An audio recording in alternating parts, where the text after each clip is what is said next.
Boa tarde, jovem, novamente aqui. Vamos continuar o nosso gostoso bate-papo sobre funções e várias variáveis.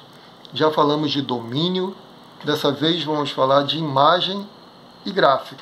Eu vou definir aqui o que é uma imagem. Tudo é conjunto, você vê que a nossa linguagem toda é de conjunto. O domínio é um conjunto do R2. A imagem, nesse caso de uma função de duas variáveis chegando em R, que é também chamada de função escalar, a imagem é um subconjunto da reta mesmo. Então a imagem da função que nós estamos estudando é uma coisa assim, vou chamar de Z, um ponto da reta, tá o quê? Z é a imagem, a linguagem é essa mesma, a imagem pela F dos pontos do domínio, né? Então a gente diz onde x e y, esse par ordenado está no domínio da função, tá certo? Então são os pontos que são a imagem dos pontos do domínio da função. Só para a gente ter uma ideia do que seja imagem mesmo, de verdade, na prática, vou me reportar, por isso que eu guardei aqui, aos exemplos anteriores. Aqui, por exemplo, aquele primeiro exemplo da função que era dada por uma raiz quadrada. Então a imagem, aqui está o domínio, do outro lado está a imagem da função. A imagem é uma raiz quadrada. E a raiz quadrada, você sabe que ela é sempre positiva ou zero, né? É um número não negativo. Então isso define a imagem da função. No caso do nosso exemplo, do nosso primeiro exemplo, a imagem da f são os pontos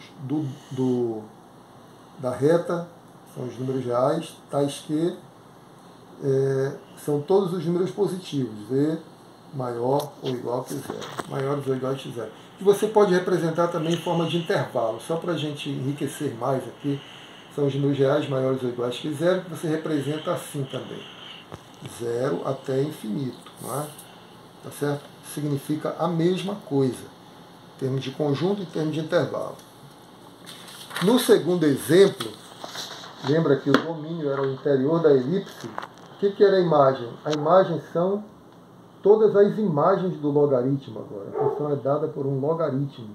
E a gente já viu, quando estudou o logaritmo, que ele atinge todos os pontos da reta. Então, nesse caso, é mais simples ainda. A imagem dessa função F, é o próprio conjunto dos números reais.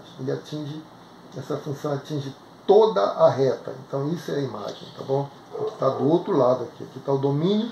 E aqui estão os pontos da imagem, pontos do domínio, pontos da imagem.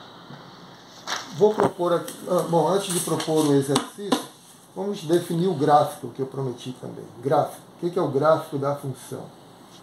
Dessa vez é um subconjunto do R3, XYZ,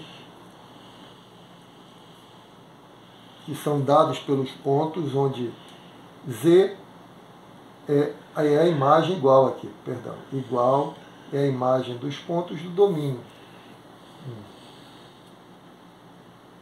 Vou colocar assim, para algum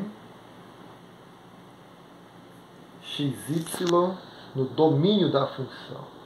Então são todas essas ternas ordenadas do R3, onde o terceiro é a imagem dos dois primeiros, tá certo? O terceiro está aqui, ó. Imagem dos dois primeiros. Aqui a gente poderia colocar os pontos da imagem. Só para a gente esclarecer melhor isso, vamos fazer um exemplo. Eu vou escrever assim, exemplo. E vou escrever assim, esboce o gráfico da função f de xy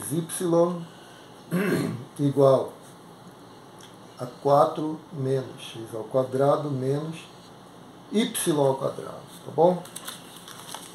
Bom, aqui de cara você já vê que o domínio é todo R2, porque não tem nenhuma restrição aqui para x e nenhuma restrição para y. Você pode substituir aqui qualquer número real e aqui também qualquer número real. Então o domínio dessa função, eu já posso colocar aqui, domínio da f é igual ao próprio R2. Não tem nenhuma restrição como havia nos exemplos anteriores. Domínio aqui, tá? Domínio. A imagem, agora a imagem sim, ó. A imagem é dada por essa expressão. Mas essa expressão aqui você vai ver que ela não atinge todos os números reais. Por quê? Vamos ver. Imagem da f. Vou colocar aqui. Imagem da função f. Ora, aqui a gente tem que fazer todo o nosso malabarismo matemático, digamos assim, né? Todo o nosso conhecimento matemático até agora a gente tem que usar para definir a imagem. É mais difícil definir a imagem assim, dessa forma algébrica que calcular o domínio. Em geral é mais difícil. Mas nesse caso aqui é relativamente simples. Você observa, por exemplo, que x ao quadrado mais y ao quadrado é uma coisa sempre positiva. Ou zero, no caso de x ser igual a zero, y ser igual a zero, tá certo? Concorda com isso? Aqui é sempre um número maior ou igual que zero. Aqui é sempre um número maior ou igual que zero. Quando você soma, vai dar um número maior ou igual que zero. Jamais vai dar negativo. E dá sempre um positivo e dá zero no caso em que x e y forem zero, não é isso? Veja que está ficando parecido com essa expressão aqui, não é? Se para ficar parecido, o que é que eu vou fazer? Vou adicionar... Não, primeiro eu vou multiplicar por menos 1, para parecer esses menos, né? Então, multiplicando por menos 1, eu vou obter menos x ao quadrado, menos y ao quadrado, multiplicando por um número negativo, a desigualdade muda de direção, tá certo? Eu estou multiplicando por menos 1. Trocam os sinais, a desigualdade muda a direção, o zero é zero mesmo, né? Zero multiplicado por menos 1 é zero, não altera nada. Já tem essa parte aqui. Para obter essa expressão da imagem, o que eu faço agora? Adiciono 4 a ambos os membros da desigualdade, não é? Vou adicionar 4 e vamos obter 4 menos x ao quadrado menos y ao quadrado menor ou igual, adicionei no primeiro membro, ao primeiro membro, vou adicionar ao segundo membro. Então, o que eu obtive aqui? Que qualquer ponto da imagem tem que ser menor que 4. Então, jamais eu vou atingir pontos acima de 4. Eu vou atingir até o 4. Mas o 5 por exemplo, 4,1, 4,0001 não estão na imagem. Tá bom? É isso que está me dizendo aqui. Então, portanto, a imagem são todos os números, né? Nós vimos aqui, né, que são menor, isso aqui é sempre menor ou igual que 4. A imagem da função são pontos sempre menores ou iguais que 4. Né? Isto é isto, tá certo? Então, a imagem da função, neste exemplo, serão todos os pontos, todos os números reais, tais que eles são menores ou iguais que 4. Que na linguagem de intervalos eu poderia colocar como menor ou igual que 4, assim, menos infinito, até o 4, né? Inclusive esse colchetinho aqui, né? Linguagem, mesma coisa. Esse conjunto é esse aqui, escrito de forma diferente, forma distintas. A imagem nós já determinamos, o domínio nós já determinamos, agora o gráfico da função. Como é que eu faço o gráfico da função? Eu vou fazer da forma que a gente aprendeu mesmo, né? Atribuindo valores a x e y no domínio. Né? Então vou colocar aqui, eu acho que aqui vai dar para fazer. Agora, a nossa dificuldade agora é que nós estamos no espaço. Então nós estamos em 3 dimensões. Esse aqui é o problema. Aqui você tem x, eixo das abscissas, eixo das ordenadas e eixo das cotas. Tá certo? Você pode sempre pensar no canto da sala. Ali, canto da sala. Tem eixo x, eixo y e eixo da z, que é o eixo das cotas, a altura. Né? Então, aqui está o domínio. O domínio está sempre aqui, ó, nesse plano XY, e cada ponto vai determinar um ponto no espaço. Né? Se você pegar aqui, se você imaginar no espaço mesmo aqui, XY, e o outro aqui em pé, ó, cada ponto do plano vai determinar, através da associação, ali, da lei de associação, um ponto no espaço. E cada um ponto vai formar uma superfície. O gráfico desse tipo de função, de R2 em R, é sempre uma superfície no R3. Vamos ver que superfície nós vamos obter aqui. Se eu pegar 0,0, por exemplo, o que é f de 0,0? Eu vou fazer as contas aqui. F de 0,0 é igual. Ora, 0, 0 fica só o 4, né? Então, esse ponto 0,0 vai atingir 4 lá em cima. 2, 3, 4. Certo? Aqui é o 4. Nós já sabemos que ele não vai passar daqui, né? Qualquer imagem vai estar abaixo do 4. Vamos ver como é que seria, por exemplo, a imagem de 0,1. 0,1. F de 0,1 é igual a quê? F de 0,1. Aqui vai dar 4 menos, esse é 0 e esse é 1. Então, menos 1 igual a 3. O 0,1, que é esse ponto, vai atingir lá o 3, bem aqui.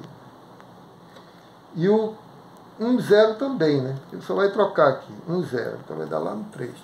No final das contas, é muito complicado para nós esboçarmos o gráfico aqui no espaço, né?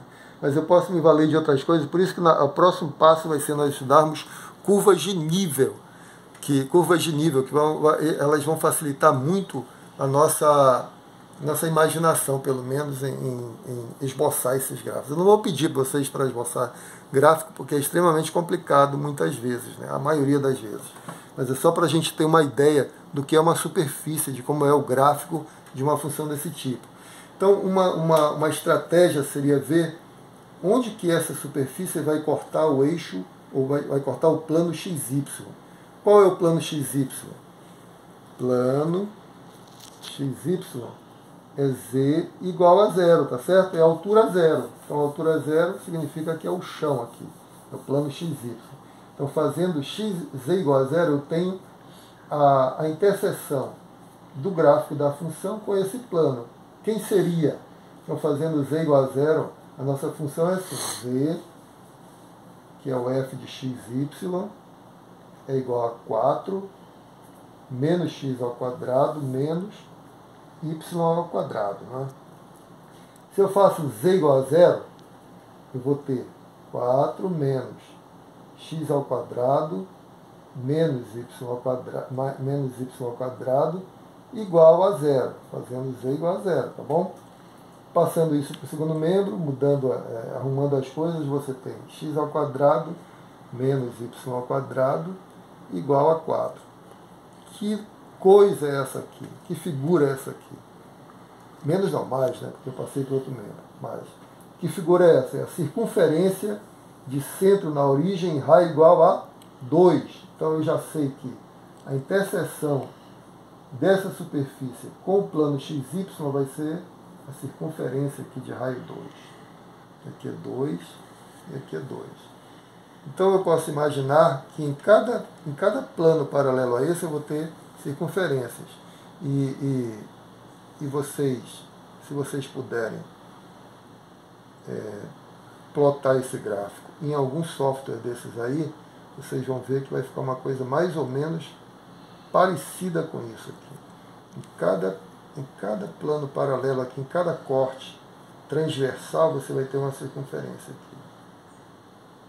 E isso é o paraboloide de revolução. Ele vai passar aqui, né? Vai passar, vai furar infinito aqui para baixo.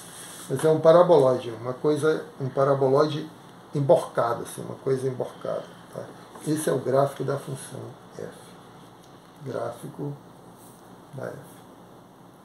Tá bom? Então, mais ou menos isso aí. O gráfico a melhor forma de fazer é usando software mesmo. A mão assim é mais complicado você fazer no espaço, até no plano às vezes, né? Mas eu espero que vocês tenham aprendido, absorvido essa coisa da domínio e da imagem, principalmente o domínio, porque você tem que saber onde você está pisando, com o que você pode contar, né? Onde que você pode trabalhar. Isso é importante. A imagem às vezes é muito importante também porque você tem uma ideia do que você pode atingir, né? Ou o que fazer para não atingir aquilo. Isso em problemas práticos funciona dessa forma, assim. Onde você deve mexer, né, para você atingir determinados alvos. Então, por hoje era isso. Agradeço a paciência de vocês. Até o próximo vídeo. Fiquem com Deus e até o próximo vídeo. Um grande abraço.